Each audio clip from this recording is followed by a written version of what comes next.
Seventh day Adventist college church की ओर से आप सबका हम स्वागत करते हैं और प्रभु यीशु मसीह से प्रार्थनाएं करते हैं कि प्रभु आपको बहुतायत से बरकत दे, आपके परिवारों में, आपकी यूनिट में बरकत पाई जाए।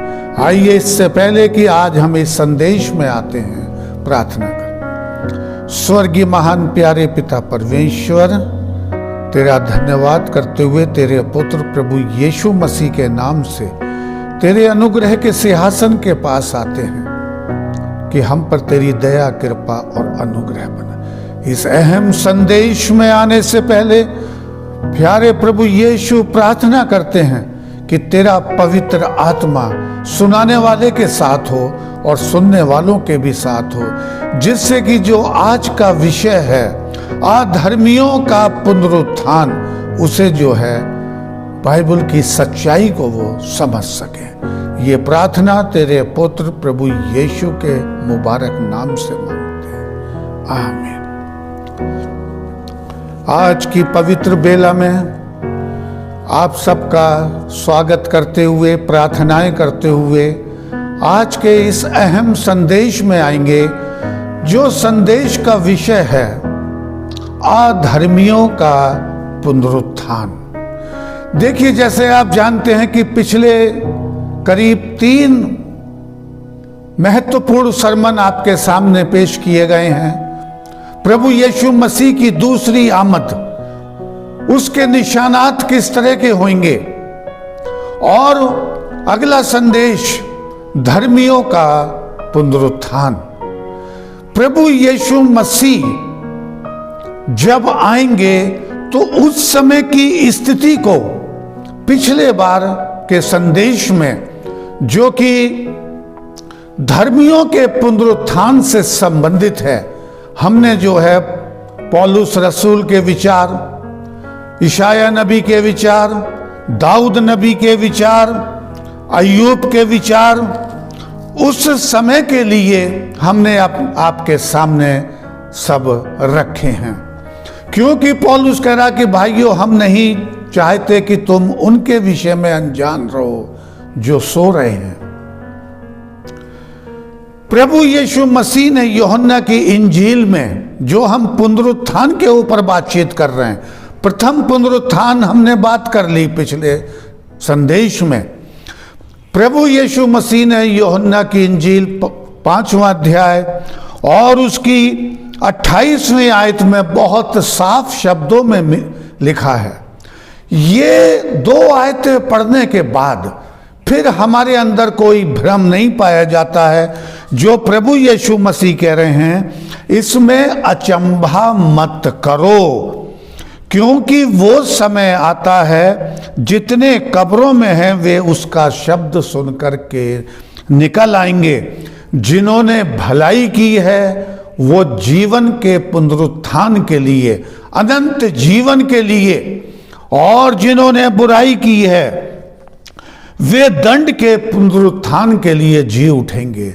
ये 2 आयतें प्रभु यीशु मसीह का वचन बिल्कुल साफ तरीके से वर्णन कर रहा है कि पुनरुत्थान 2 हैं, पहला पुनरुत्थान और दूसरा पुनरुत्थान।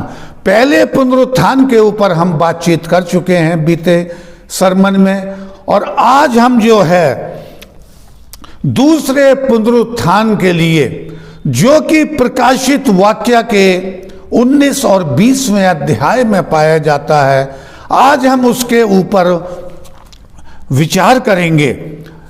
19वां अध्याय और 20वां अध्याय।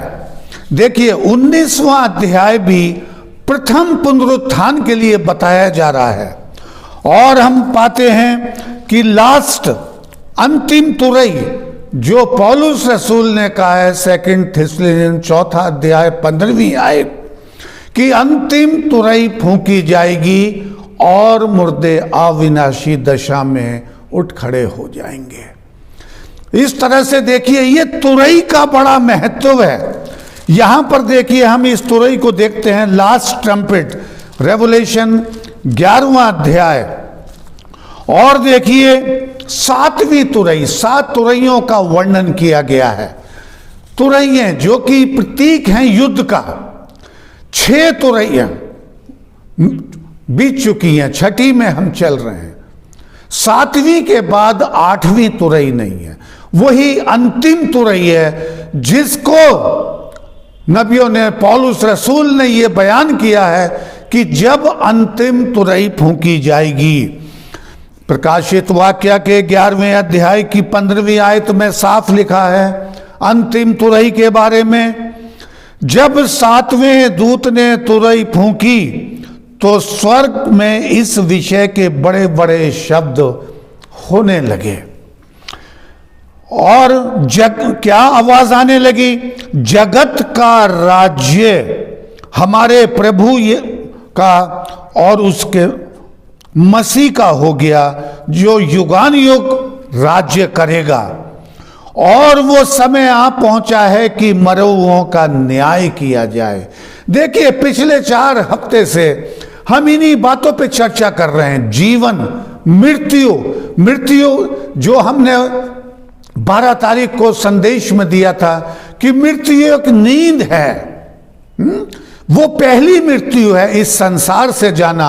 लेकिन आज जब हम इस संदेश में सुनेंगे अधर्मियों का पुनरुत्थान, तो हम दूसरी मृत्यु के बारे में भी जानेंगे। 19वीं आयत में लिखा है प्रकाशित वाक्य में, जब परमेश्वर का जो मंदिर स्वर्ग में है, जिसकी की कॉपी एक पाई जाती थी, अर्थली मंदिर मोसेस के समय जो नमूना दिया था, तब यूहन्ना उस मंदिर को देख रहा है। खोला गया और उसके मंदिर में उसकी वाचा का संदूक दिखाई दिया। बिजलियां और शब्द और गर्जन और भूकंप और बड़े बड़े ओले पड़ने लगे। इसी के साथ देखिए हम जो है, अगर हम आखिरी मोहर कर देखें जो कि 7वीं मोहर है, इसके ऊपर काफी चर्चा कर चुके हैं। हम 6ठी मोहर में रह रहे हैं, मोहर लगने का समय है। लेकिन जब 7वीं मोहर खोली जाएगी, यहां भी हम देखते हैं कि 8वीं मोहर का जिक्र नहीं है। अंतिम, जब उसने 7वीं मोहर खोली तो स्वर्ग में आधे घंटे का सन्नाटा छा गया। और इस आधे घंटे के लिए हम काफी चर्चा पहले कर चुके हैं। और उन 7 स्वर्गदूतों के पास 7 तुरैयां थी। अंतिम तुरई फूंकने पर जगत का राज्य प्रभु परमेश्वर का हो गया। और यहां पर हम देखते हैं कि जब 6ठी सील खोली जाएगी, 8वां अध्याय और 3रे आयत में देखिए, यहां महापवित्र स्थान में, जो पवित्र स्थान में जो पाए जाते थे, धूप की वेदी का जिक्र किया जाता है, जिसमें कि आग जलती थी और उसकी लपटें ऊपर को उठती थी धुएं के रूप में, जो इस बात का प्रतीक हैं या प्रतीक थी हमारी प्रार्थनाओं का प्रभु के पास जाना। यहां पर हम 7वीं मोहर में देख रहे हैं उस धूप का धुआं। तब स्वर्गदूत ने धूपदान लेकर उसमें वेदी की आग भरी और पृथ्वी पर डाल दी, और गर्जन, शब्द और बिजलियां और भूकंप होने लगे। देखिए 7वीं मोहर, 7वीं सील, दोनों देखिए सिमिलर आ रही हैं। और ये एक अलग विषय बन जाएगा। वो धूपदान पृथ्वी पर डाल दिया। यह दर्शाता है कि तौबा का समय समाप्त। जो धुआं ऊपर जाता था वो समाप्त। अब यहां पर जो है ये बड़ा खास विषय है, जो कभी हम आगे को इसको लेंगे। प्रोबेशन क्लोज्ड, अंतिम मोहर में और अंतिम सील में, क्योंकि यहां पर कहा जा रहा है 7वीं मोहर में स्वर्गदूत कह रहा है कि जगत का राज्य हमारे प्रभु परमेश्वर का हो गया। ये देखिए हम सब धर्मियों के पुनरुत्थान में देख रहे थे। लेकिन अब हम आएंगे, देखिए धीरे धीरे इस अधर्मियों का पुनरुत्थान, और उसमें 1000 वर्ष का जिक्र आएगा। जबकि हम ज्यादातर देखते हैं कि इस चैप्टर के ऊपर बहुत कम रोशनी डाली जाती है, या इस अंतिम समय में जो लास्ट डेज मैसेज चल रहे हैं बहुत कम रोशनी इस पर डाली जा रही है। ये 1000 वर्ष का समय और अधर्मियों का पुनरुत्थान। देखिए जिस तरह मृत्यु 2 हैं उसी तरह पुनरुत्थान भी 2 हैं, जो प्रभु यीशु मसीह ने बिल्कुल साफ कर दिया और आगे जाकर के ये क्लियर हो जाएगा। लेकिन हम उन घटनाओं को देखेंगे जो कि दूसरे पुनरुत्थान के आसपास गुजरेंगी इस 1000 साल के। यहां पर देखिए 19वां अध्याय जो है सफेद घोड़े पर सवार उसका जिक्र करता है। 19वां अध्याय की 11वीं आयत, जो कि यूहन्ना इसे देख रहा है, और इस पुस्तक की शुरुआत इसी बात से होती है कि तू उन बातों को लिख जिनका शीघ्र होना अनिवार्य है। इसमें इतनी घटनाएं लिखी हुई हैं, बहुत सी घटनाएं बिल्कुल नई नहीं हैं। वो घटनाएं यिर्मयाह बता चुके हैं, यशायाह नबी बता चुके हैं, दाऊद नबी बता चुके हैं आने वाले समय की। लेकिन यहां पर यूहन्ना कह रहा, स्वर्गदूत कह रहा है यूहन्ना से, उन बातों को लिख जिनका शीघ्र होना अनिवार्य है। अब यहां पर 19वें अध्याय की 11वीं आयत पढ़ेंगे। फिर मैंने स्वर्ग को खुला हुआ देखा और देखता हूं कि एक सफेद घोड़ा है और उस पर एक सवार है जो विश्वास योग्य सत्य कहलाता है, और वो धर्म के साथ साथ न्याय और युद्ध करता है। देखिए इसके ऊपर जो सवार है, जो बैठा हुआ है, ये पहली प्रभु यीशु मसीह की आमद के समय का है, जब उसका आना होगा। अब यहां पर देखिए ये कौन है। 13वां आयत बता रही है वो लहू छिड़का हुआ वस्त्र पहने है और उसका नाम परमेश्वर का वचन है। यूहन्ना की इंजील पहला अध्याय ही बताता है परमेश्वर का वचन। वचन कौन है? वचन प्रभु यीशु मसीह है, लहू छिड़का हुआ, जिसने अपना बलिदान दिया। और जब उसकी आमद होगी तो आमद पे यहां पर कुछ घटनाएं हैं, क्योंकि हम 1000 वर्ष की घटनाओं पर अभी 2-4 मिनट के बाद आएंगे। लेकिन इस समय क्या है? मुर्दे अविनाशी दशा में जी उठेंगे। क्योंकि देखिए पौलुस भी बिल्कुल साफ कहता है कि हम नहीं चाहते कि तुम इन बातों के बारे में अनजान रहो। पहले कुरिन्थियन 15:21 में पौलुस रसूल कहता है, देखो मैं भेद की बात कहता हूं कि हम सब नहीं सोएंगे परंतु बदल जाएंगे, और ये क्षण भर में पलक मारते ही अंतिम तुरई फूंकते ही होगा।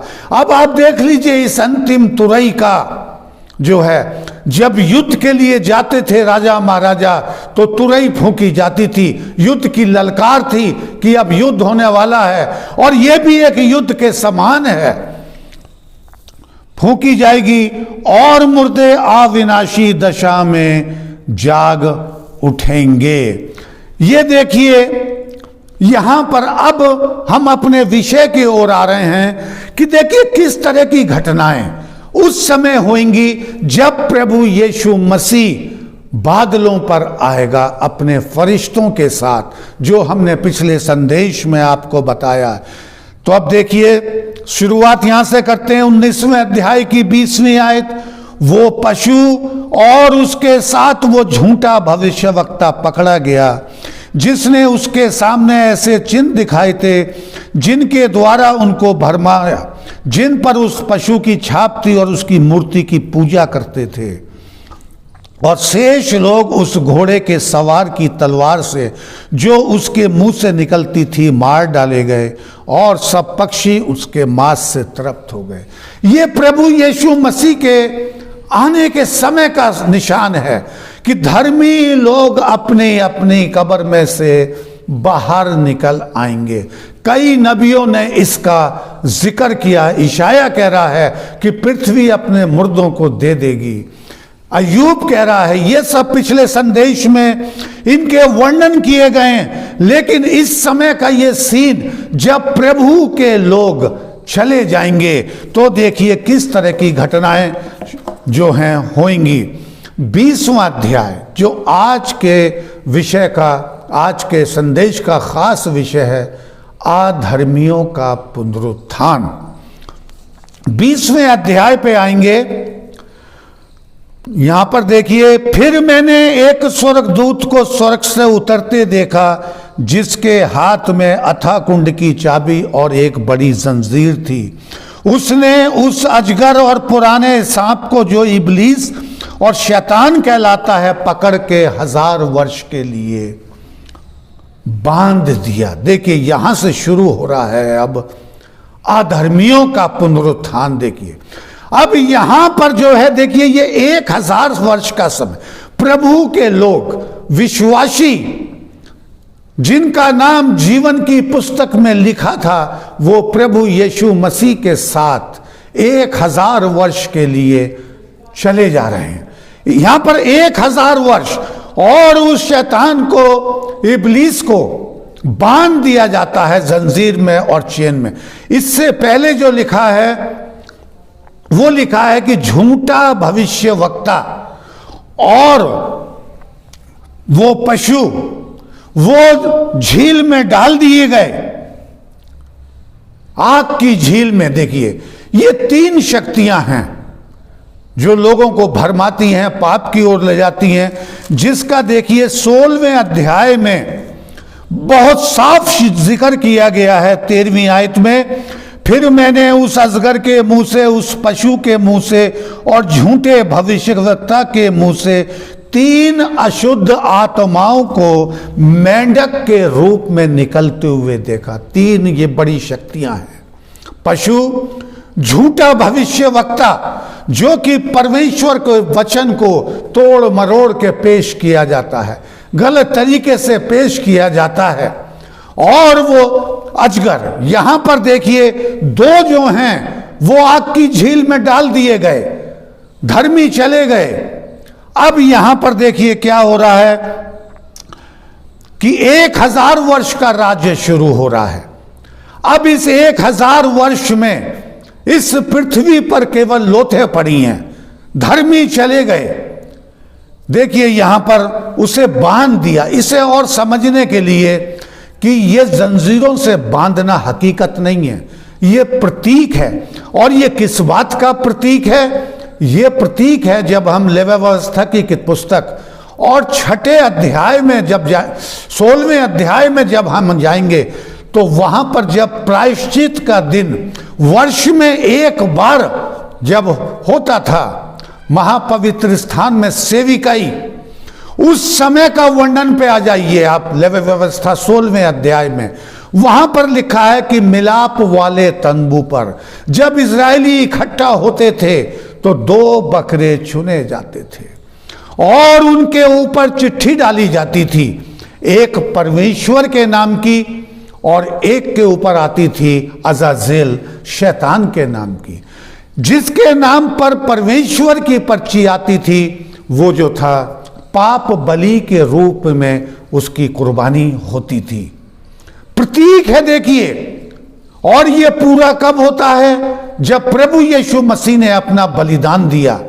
लेकिन वहां पर आप जो दूसरा जानवर है जिसके ऊपर शैतान की निकलती थी, उस पर क्या होता था? जो इजरायली अपने गुनाहों को बताया करते थे महापुरोहित को, और वो गुनाहों का बोझ उस पशु के ऊपर डाल दिया जाता था, और कोई एक व्यक्ति उस पशु को बयाबान में, जंगल में ले जाकर के छोड़ देता था, जहां पर कि उसकी किसी से कोई उसे दिखाई नहीं देता था।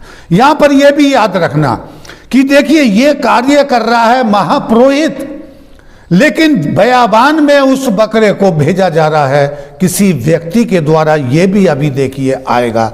इस 1000 वर्ष पे देखिए कि किस तरह की घटनाएं घटेंगी। 1000 वर्ष के लिए बांध दिया और उसे अथाह कुंड में डालकर बंद कर दिया और मोहर लगा दी कि 1000 वर्ष के पूरे होने तक जाति जाति के लोगों को फिर ना बन। इसके बाद आवश्यक है कि वो थोड़ी देर के लिए छोड़ा जाए। देखिए वो पशु हम देख रहे हैं लिविटिकस में, वो बयाबान में छोड़ दिया गया। लेकिन यहां पर देखिए बताया जा रहा है कि 1000 वर्ष के लिए उसे जंगल में सारे पापों का बोझ लाद करके, अब यहां पर देखिए ये कार्रवाई अब यहां पर दोबारा शुरू हो रही। एक उस समय हुई थी जब महापवित्र स्थान और पवित्र स्थान में सेविकाई होती थी, लेकिन वही रूप हम यहां पर देख रहे हैं कि किसके ऊपर? शैतान के ऊपर उसको छोड़ दिया। यहां पर हम देखते हैं जब वो जंगल में छोड़ दिया जाएगा, वहां पर केवल लाशें दिखाई दे रही हैं, मरे हुए लोग दिखाई दे रहे हैं। और जो प्रभु यीशु मसीह के विश्वासी हैं, इस वचन के अनुसार 19 और 20 और जो पिछले बार से कह रहे हैं, बताते आ रहे हैं, वो प्रभु के साथ 1000 साल तक। अब और देखिए क्या क्या घटनाएं इस 1000 वर्ष में होंगी। जो घटनाएं होंगी उनका हम पवित्र बाइबल से वर्णन कर रहे हैं।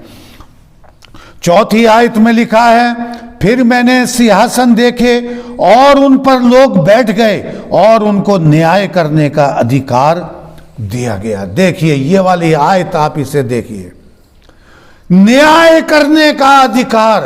जो प्रभु यीशु मसीह के साथ जो प्रथम पुनरुत्थान के भागी हुए थे, जो प्रभु यीशु मसीह के साथ चले गए, वो 1000 साल तक अब जो है मुर्दों का न्याय करेंगे। इसे और जानने के लिए हम देखते हैं 1 कुरिन्थियन 6 अध्याय और उसकी 2 आयत में पाया जाता है कि जब पौलुस कुरिन्थियन की कलीसिया में देख रहा है कि आपस में मुकदमेबाजी है, लोग लड़ रहे हैं, तो पौलुस रसूल वहां पर कहता है, क्या तुम आपस में अपने फैसले नहीं कर सकते? तुम क्यों अन्य लोगों के पास जाते हो? क्या तुम नहीं जानते? देखिए पौलुस रसूल इस वचन को लिखने से पहले कह रहा है जो हम अभी पढ़ रहे हैं, क्या तुम नहीं जानते कि तुम जगत का न्याय करोगे? उस समय जब लोगों ने यह बात सुनी होगी, कुरिन्थियंस के लोगों ने, तो शायद वो नहीं समझे होंगे। लेकिन आज प्रकाशित वाक्या की पुस्तक बता रही है कि इस 1000 वर्ष में जब शैतान इब्लीस जो है बांध दिया गया, बयाबान में छोड़ दिया गया, अब वो किसी को भ्रम में नहीं डाल सकता, क्योंकि पृथ्वी पर अब कोई जीवित प्राणी नहीं है जिसको कि वो भ्रम में डाले, और न्याय का कार्य शुरू हो गया। देखिए ये सुनना भी कोई अतिशयोक्ति नहीं है, इसके बारे में भी जो है हम क्लियर करना मांगते हैं कि देखिए दाऊद नबी, ईशाया नबी और यिर्मयाह नबी इस समय के लिए क्या वर्णन कर रहे हैं। इस 1000 साल में प्रभु के लोग आसमान पर चले गए प्रभु यीशु के साथ, इब्लीस बंद कर दिया गया, जंगल में भेज दिया गया, अब वो किसी को नहीं। उस समय की स्थिति इस पृथ्वी की 1000 साल पर क्या होगी? देखिए दाऊद नबी 50वें अध्याय में कह रहा है, हमारा परमेश्वर आएगा और चुपचाप ना रहेगा। बार बार जिक्र आ रहा है आग की भट्टी के समान। मलाकी भी कह रहा है आग की धधकते हुए भट्टे के समान वो आएगा। ये वर्णन सब कर दिए गए हैं, ओल्ड टेस्टमेंट में हम पाते हैं। उसके आगे आग उसके आगे आगे भस्म करती जाएगी, चारों ओर आंधी चलेगी। वो अपनी प्रजा का न्याय करने के लिए ऊपर के आकाश को और पृथ्वी को भी पुकारेगा। मेरे भक्तों को मेरे पास इकट्ठा करो, स्वर्ग उनके धर्मी होने का प्रचार करेगा। मेरे भक्तों को इकट्ठा करो, जो प्रभु यीशु मसीह के विश्वासी हैं, जो उसके नाम पर संसार से चले गए, वो मुर्दे प्रभु यीशु मसीह की आवाज सुन करके उठ खड़े होंगे और बादलों पर प्रभु यीशु मसीह, और जो जीवते इस संसार में हैं वो प्रभु यीशु मसीह से मिलेंगे। क्योंकि प्रकाशित वाक्य 1 अध्याय 7वीं आयत बिल्कुल साफ बताती है, हर एक आंख उसे देखेगी। और देखिए, पुख्ता जानकारी के लिए हम जो है इस समय निकालेंगे यिर्मयाह की पुस्तक। इस समय के वर्णन के लिए ये जो स्थिति अब बनी हुई है, 1000 साल की, चारों तरफ लोथें, कोई जीवित प्राणी नहीं है, सब कुछ समाप्त, सब पिघल गया। पतरस भी इसको वर्णन कर रहा है, तत्व पिघल जाएंगे। ये 1-2 जगह से टैली नहीं है, ये मैंने इस समय आपके सामने कई नबियों के उदाहरण यहां पर नोट कर रहे हैं। और जब हम यिर्मयाह की पुस्तक और 4था अध्याय खोलते हैं तो इसमें देखिए एक टाइटल आता है, विनाश का दर्शन मिलना। यिर्मयाह नबी इस दर्शन को 2700 साल पहले देख चुका है, जो हम अभी ये 1000 वर्ष का कर रहे हैं। और इस दर्शन को बताने से पहले देखिए क्या कह रहा है 4थे अध्याय की 9वीं आयत में, हाय हाय मेरा हृदय भीतर ही भीतर तड़पता है और मेरा मन घबराता है, मैं चुप नहीं रह सकता, क्योंकि मेरे प्राण नरसिंगे का शब्द और युद्ध की ललकार तुझ तक पहुंची है। देखिए किस तरह से वर्णन कर रहा है, दुखी है वो। इस दर्शन को वो बताना नहीं मांग रहा है, लेकिन वो कह रहा है कि मेरे अंदर आग उगल रही है, मैं इसे छिपा नहीं सकता।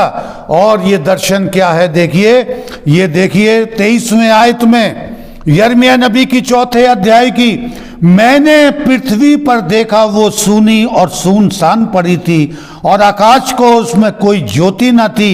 मैंने पहाड़ों को देखा, वे हिल रहे थे, सब पहाड़ियों को वे डोल रही थी। फिर मैंने क्या देखा, कोई मनुष्य भी ना था, पक्षी भी उड़ गए।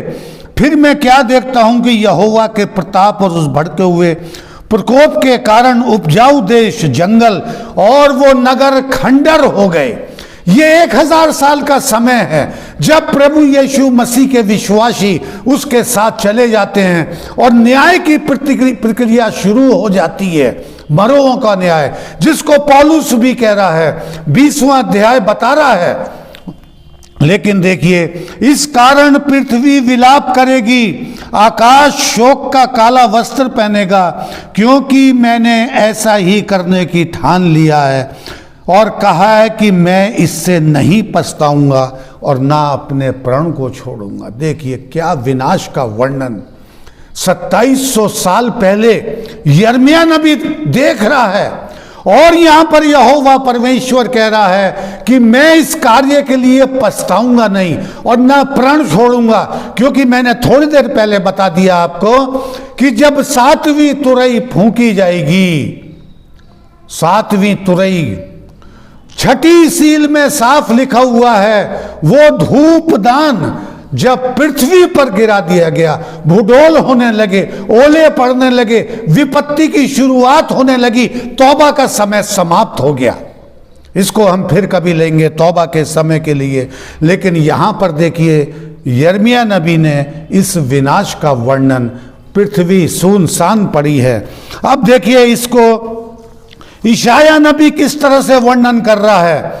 24वां अध्याय 19वीं आयत में, मैं आज के इस विषय में, बीते विषय में भी मैं एक भी सेंटेंस अपना इस्तेमाल नहीं करूंगा, एक भी सेंटेंस, अपनी ऑब्जर्वेशन, अपना तर्क, अपनी थिंकिंग, अपना विवेक, नो प्लेस, कोई स्थान नहीं है इस समय के लिए। देखिए क्या कह रहा है यशायाह नबी 24वें अध्याय की 19वीं आयत, पृथ्वी फटकर टुकड़े टुकड़े हो जाएगी, पृथ्वी अत्यंत कंपायमान होगी, वो मतवाले के समान बहुत डगमगाएगी, मचान के समान डोलेगी और पाप के बोझ से दबकर गिरेगी और फिर ना उठेगी। उस समय ऐसा होगा यहोवा आकाश की सेना को आकाश में और पृथ्वी को के राजाओं को पृथ्वी पर दंड देगा। देखिए इशाया नबी ने वर्णन कर दिया इस समय के लिए। मलाकी 4 अध्याय में वर्णन कर रहा है धधकती हुई आग। प्रकाशित वाक्य 19वां अध्याय इसका वर्णन कर रहा है, आग उसके आगे आगे चलेगी। एवरीथिंग। यहां पर आप ये ना सोचिए कि मैं कोई डराने वाली बात कर रहा हूं, मैं बाइबल की जो पवित्र वचन है उसकी हकीकत बता रहा हूं। 2 पुनरुत्थान, पहला पुनरुत्थान हो गया, प्रभु के लोग चले गए, तौबा का समय समाप्त हो गया। उस समय की स्थिति देखिए किस तरह से उसका वर्णन किया जा रहा है। अब हम फिर वहीं आ जाएंगे। प्रकाशित वाक्य 20वां अध्याय जो हम पढ़ रहे थे। फिर मैंने सिंहासन देखे और उन पर लोग बैठ गए और न्याय करने का अधिकार। देखिए जो प्रभु के साथ चले गए अब वो क्या बन गए? न्यायी। मैं आपको डराने का संदेश नहीं है। देखिए कितनी बड़ी आशा का संदेश है विश्वासियों के लिए।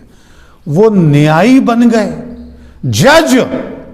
एक जज बनने के लिए 15-16 साल तक पढ़ाई करनी पड़ती है, BA MA करना पड़ता है, LLB करनी पड़ती है, वकालत करनी पड़ती है, और उसके बाद कुछ समय के लिए 5, 10, 15 साल के लिए जज का कार्य मिल रहा है। इसी को पौलुस रसूल ने कहा है 1 कुरिन्थियन 6 अध्याय में, क्या तुम नहीं जानते? इसलिए मैं कह रहा हूं कि अपने पास से कोई सेंटेंस नहीं है। पौलुस कह रहा है क्या तुम नहीं जानते कि तुम जगत का न्याय करोगे? और इसी चीज को प्रकाशित वाक्य में यूहन्ना बिल्कुल साफ कह रहा है कि वो न्याय करेंगे अधर्मियों का। जब अधर्मियों का पुनरुत्थान जो आज का विषय है, अब न्याय चलेगा उस समय जब प्रभु के लोग आसमान पे चले जाएंगे।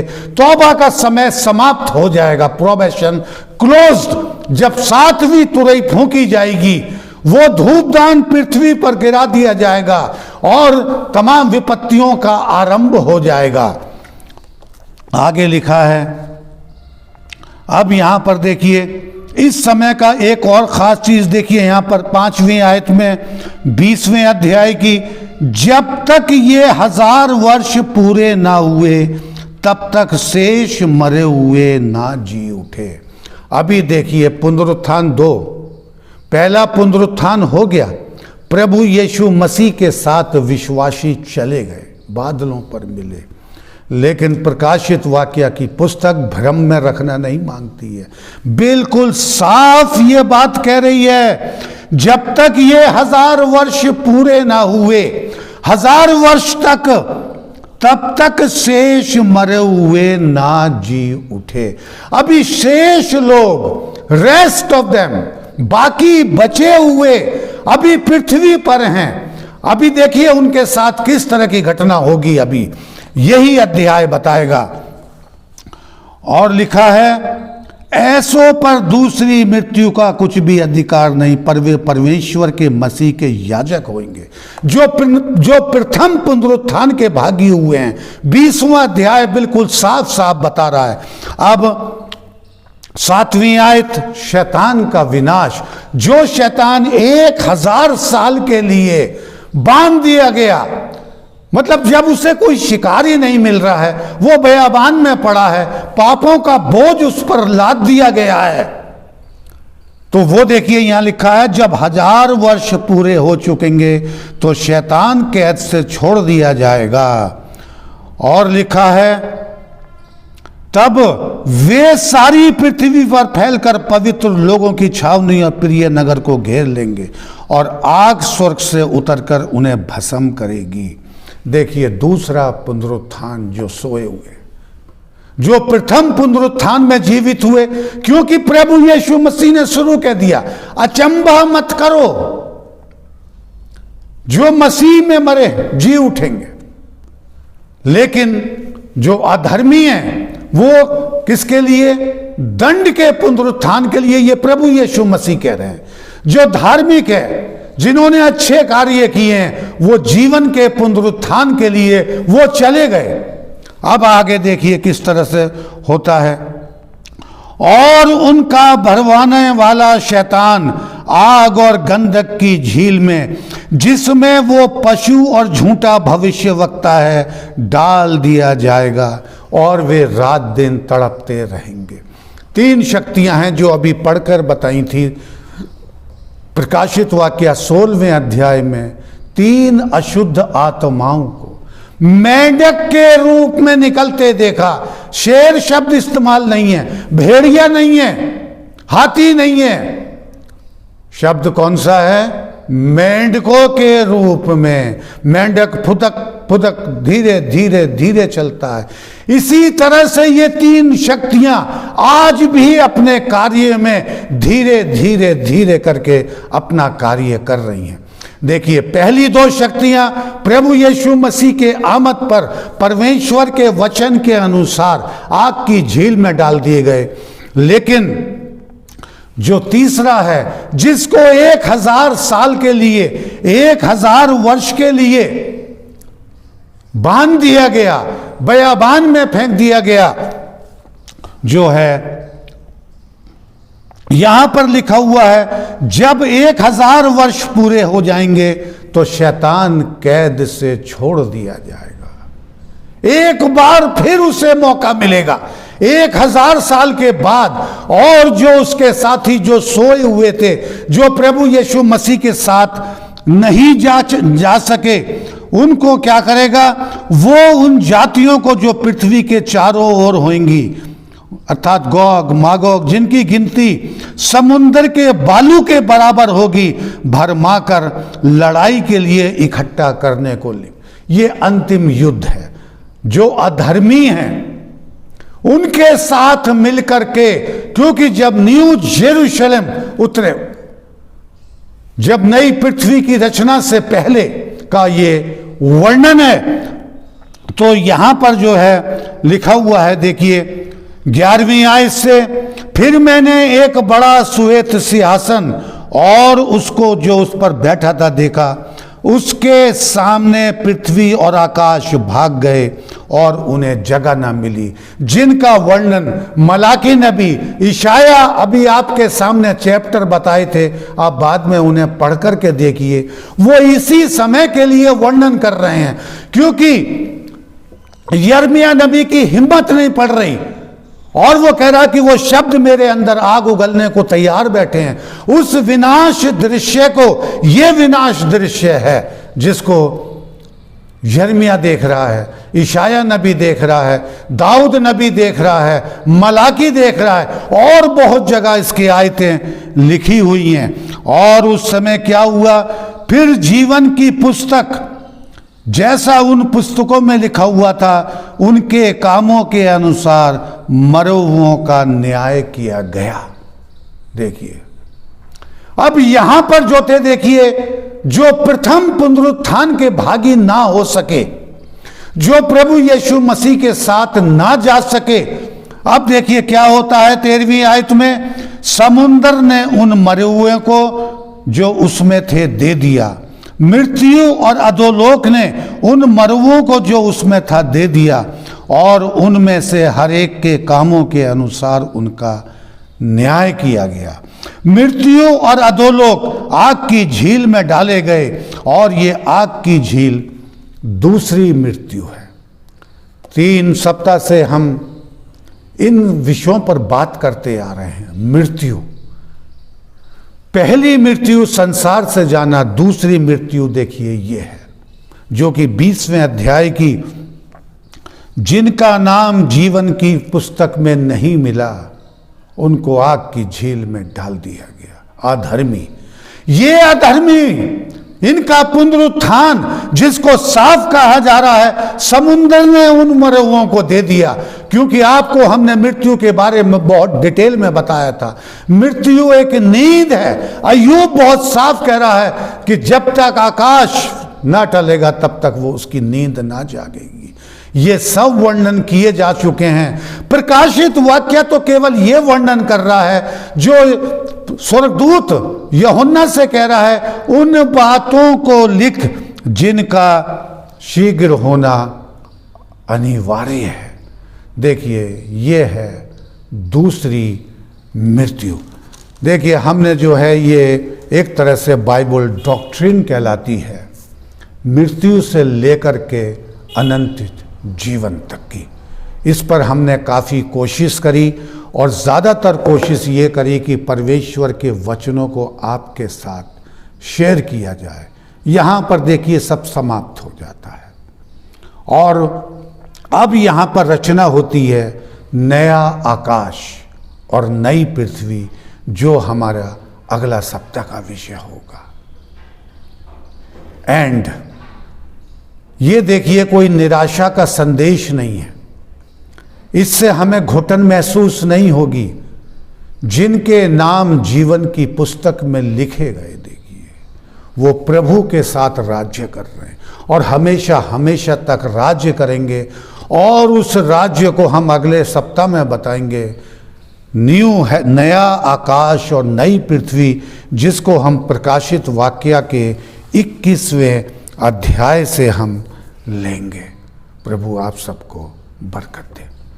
स्वर्गीय महान प्यारे पिता परमेश्वर, इस अहम संदेश के लिए तेरा धन्यवाद करते हैं कि तूने सुनाने वाले को बरकत दी और उसे इस लायक किया कि वो इस संदेश को दे सके। सुनने वालों को बरकत देना। जो भी है हकीकत का बयान किया गया है, पहली मृत्यु, दूसरी मृत्यु, पहला पुनरुत्थान, दूसरा पुनरुत्थान, प्रभु यीशु मसीह का आना, 1000 वर्ष के लिए शैतान को, इब्लीस को जो है बंद कर देना, और प्रभु यीशु मसीह की पहली आमद के समय झूठा भविष्य वक्ता और पशु को आग की झील में, ये 3 शक्तियां जो संसार को भ्रम में डाल रही हैं, प्रभु हमें सोचने समझने की बुद्धि देना, जिससे प्रभु हम आगे को तेरे पास आएं और जीवन की पुस्तक में अपना नाम लिखा सके। ये प्रार्थना तेरे पुत्र प्रभु यीशु के नाम से मांगते, आमीन।